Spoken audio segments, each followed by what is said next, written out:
పంపిన జాబుల పూలు నాసికలో జాజులు కాగా దస్తూరి నుదుటను మెరిసే కస్తూరిగా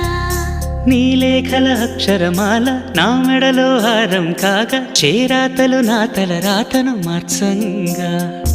నువ్వు రాసిన ఈ ఉత్తరమే నా మనసుకు అర్థంగా నువ్వు చేసిన ఈ సంతకమే మన ప్రేమకు పసుపు కుంకుమ అర్థంగా గంగా నిజంగా నువ్వే నాలో సగభాగంగా నీ ఉరుకులే రాగా